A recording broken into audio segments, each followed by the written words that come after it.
Assalamualaikum warahmatullahi wabarakatuh. Alhamdulillahil karimil mannan. Assalatu wassalamu ala Muhammadin ad-da'i ilal iman. Sahabat ummahat, kesempatan ini kita akan bicara tentang rahasia perempuan. Makanya kita ngobrolnya di dapur aja. Sahabat, pertanyaan ini muncul ketika saya sedang berkonsultasi dengan dokter spesialis kandungan. Menurut dokter tersebut, semua wanita, apalagi yang usia produktif, akan selalu ada cairan di vaginanya yang berfungsi menjaga vagina tetap lembab. Cairan ini dihasilkan oleh kelenjar pada serviks atau leher rahim. Nah, cairan ini sering disebut keputihan. Keputihan ini biasanya bersifat normal, namun kadang tidak normal kalau sudah menimbulkan gangguan. Sahabat, apakah cairan tersebut najis dan membatalkan wudhu? Dalam referensi kitab fikih yang saya baca, cairan yang keluar dari vagina atau farji ada 3 macam, ada 3 jenis. Pertama, madhi. Madhi adalah cairan berwarna putih bening yang keluar pada saat memuncaknya nafsu seseorang atau ketika ia teringat aktivitas persetubuhan. Ulama sepakat cairan ini adalah najis. Yang kedua, wadi. Wadi adalah cairan putih pekat atau keruh dan kental yang keluar setelah air kencing atau ketika kita sedang mengangkat atau membawa sesuatu yang berat.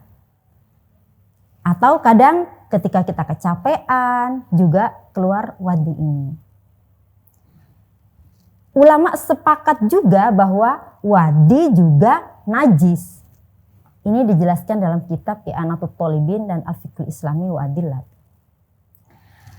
Cairan yang ketiga adalah rutubah. Dan Al-Majmu' Syarah Al-Muhadzab dijelaskan bahwa rutubah adalah cairan putih seperti madhi dan keringat. Rutubah ini yang berfungsi menjaga kelembapan vagina atau yang biasa kita sebut keputihan. Nah, ulama berbeda pendapat tentang apakah rutubah ini najis atau suci. Imam Asy-Syairazi, Asy-Syafi'i dalam kitab Al-Muhadzab memaparkan bahwa rutubah atau keputihan itu najis.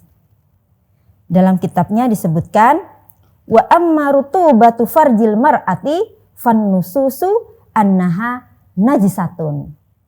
Li'annaha rutubatun mutawalladatun fi mahallin najasah fakanat najisatan. Rutubah ini najis karena berasal dari tempat keluarnya najis, yaitu kencing. Sahabat ummahat, mengapa keputihan itu najis? Karena cairan ini berasal dari tempat keluarnya najis, yaitu kencing, madhi, dan wadi. Yang dihukumi najis juga.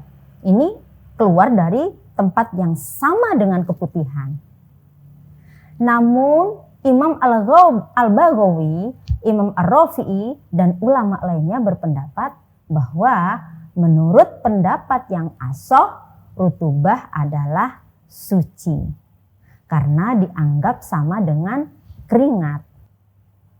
Di sini dijelaskan wa qala al-Baghawi wa Rafi'i wa ghairuhuma al-ashah at-thahara. Jadi bagaimana sahabat? Sahabat mengikuti pendapat yang mana? Keputihan itu suci atau najis? Kalau saya meyakini keputihan itu najis. Ini pendapat yang lebih hati-hati ya sahabat. Nah, jika kita ikut pendapat yang mengatakan keputihan itu najis, maka ketika kita akan sholat, kita harus memastikan apakah celana dalam kita bersih atau sudah ada bercak keputihan.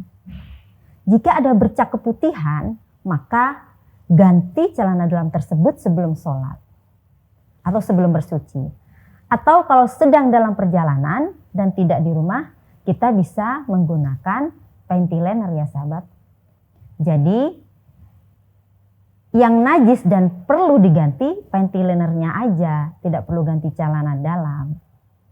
Ingat ya sahabat, setiap akan sholat, intip dulu apakah ada najis di celana dalam kita. Kita ke kamar mandi dulu gitu sahabat. Oke sahabat, selanjutnya apakah keluarnya madhi, wadi dan rutubah atau keputihan itu membatalkan wudhu? Menurut referensi yang saya sebutkan tadi, ulama sepakat bahwa segala sesuatu yang keluar dari kemaluan, baik kubul maupun dubur adalah membatalkan wudhu.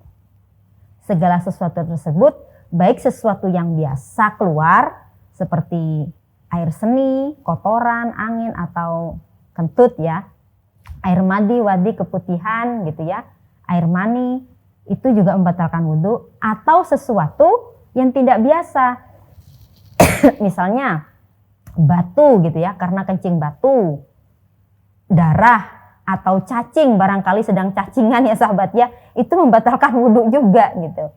Ini disebutkan dalam kitab Al-Muhadzab dan Fiqh Islami wa Adillah tuh. Dalam itunya dijelaskan kullu kharijin min ahadis sabilaini fa innahu yanqudul wudu. Segala sesuatu yang keluar dari dua jalan itu adalah membatalkan wudu.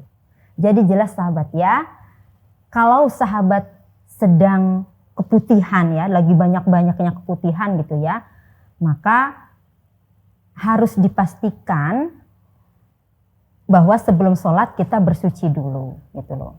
Jadi misalkan nih mau sholat, kita sedang keputihan lagi banyak-banyaknya, itu kita harus setiap akan sholat kita wudhu. Nah ketika di tengah-tengah sholat itu kemudian keluar keputihan, ya nggak apa-apa. Jadi hukumnya itu seperti hukumnya orang istihadah. Demikian sahabat, semoga bermanfaat. Wallahu a'lam bishawab. Wabillahi taufiq wal ismah. Wassalamualaikum warahmatullahi wabarakatuh.